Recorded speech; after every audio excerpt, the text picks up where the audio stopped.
അപ്പോൾ ഈ അർത്ഥത്തിലാണ് തിരുരക്തത്തെ നമ്മൾ കാണേണ്ടത്. വളരെയധികം ബഹുമാനത്തോടും ഭക്തിയോടും കൂടി സംസാരിക്കേണ്ടതും ഉച്ചരിക്കേണ്ട ഒരു വാക്കാണ് തിരുരക്തം. അപ്പൊ അതിൻ്റെ സംരക്ഷണം എന്ന് പറഞ്ഞാൽ ദൈവം നമ്മുടെ ആത്മാവിൽ കലർന്നിരിക്കുന്നു. അപ്പോൾ ഈശോ പറയാണ്, നീ ഇന്ന് വിശുദ്ധ കുർബാനയിൽ എന്നെ തന്നെ സ്വീകരിച്ചു, എൻ്റെ രക്തവും ശരീരവും സ്വീകരിച്ചോ ഇല്ലയോ, ഇനി നിന്റെ പുറത്ത് തെളിക്കേണ്ടതിൻ്റെ ആവശ്യം. അപ്പോൾ പല പ്രാർത്ഥനകളും ഒരുപക്ഷെ ഒരു പ്രൊട്ടസ്റ്റന്റ് ചിന്താഗതിയിൽ നിന്നായിരിക്കാൻ വന്നത്. കാരണം അവരെ സംബന്ധിച്ച് അവരുടെ തിരുരക്തം തിരുശരീരവും സ്വീകരിക്കുന്നില്ല.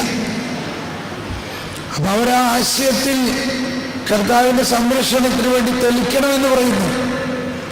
പഴയ നിയമകാലത്ത് കുഞ്ഞാടിന്റെ രക്തം തെളിച്ചിരുന്നു. എന്നാൽ നമ്മളിപ്പോൾ ഏത് കാലത്താ?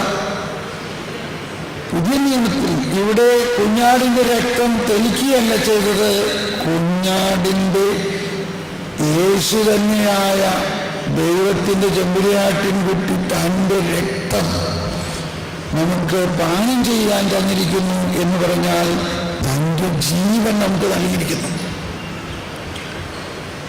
അപ്പൊ നമ്മളുടെ ഈ സങ്കീർത്തനത്തിൽ വരുമ്പോൾ കണ്ടോ, ഇവിടത്തെ ഒരു സംരക്ഷണം പറയാണ്,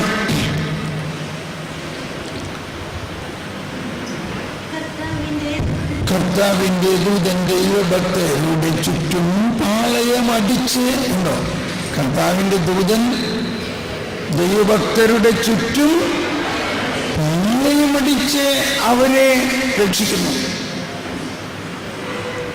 അപ്പോൾ ദൈവം രക്ഷിക്കുന്നു, അതോടൊപ്പം ദൈവം സംരക്ഷിക്കുന്നു. നമ്മുടെ കുഞ്ഞു മകൻ അവിടെ മുറ്റത്ത് കളിക്കണം, ഒരു പട്ടി ഓടി വന്ന് അവനെ ആക്രമിക്കാൻ,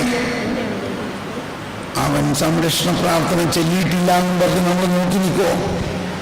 അവൻ തിരുരക്തം തെളിച്ചിട്ടില്ല എന്ന് പറഞ്ഞ് നോക്കി നിൽക്കോ? അവൻ സംരക്ഷണ പ്രാർത്ഥനയ്ക്ക് അല്ലാണ്ട് എന്തിനാ അവിടെ നോക്കി നിൽക്കോ? അതോ നമ്മൾ അവനെ പോയി വാരിയെടുക്കുവോ? നമ്മൾ അവനെ വാരിയെടുക്കുവോ? നമ്മൾ അവനെ കോരിയെടുത്ത് മാറോട് ചേർക്കുമോ? നമ്മൾ അവനെ ആ മറ്റ് മൃഗങ്ങളിൽ നിന്ന്, ശത്രുക്കളിൽ നിന്ന് സംരക്ഷിക്കുമോ? അതാണ് ദൈവത്തിൻ്റെ വാത്സല്യം. സങ്കീർത്തനം 18 പാടുന്നുണ്ട്, അവിടുത്തെ വാത്സല്യം എന്നെ വലിയവനാക്കി. ദൈവത്തിൻ്റെ വാത്സല്യം, നമ്മൾ ചെയ്യുന്ന പ്രവൃത്തിക്ക് അനുസരണമായിട്ട് ദൈവം പ്രതികരിക്കുന്ന ഒരാളാണെങ്കിൽ പിന്നെ നമ്മളും ദൈവമായിട്ട് എന്താ വ്യത്യാസം? നമ്മുടെ പാപങ്ങളും തിന്മകളും ഒന്നും പരിഗണിക്കാതെ ദൈവത്തിൻ്റെ തനതായ വാത്സല്യം നമ്മിലേക്ക് കരകവിഞ്ഞൊഴുകുകയാണ്. ദൈവഭക്തരുടെ ചുറ്റും പാളയമടിച്ച് ദൈവം ദൂതന്മാരെ നിർത്തിയിരിക്കുന്നു. അതാണ് കാവൽ മാലാഖമാർ. ഇത് നിങ്ങൾ വിശ്വസിക്കുന്നുവോ?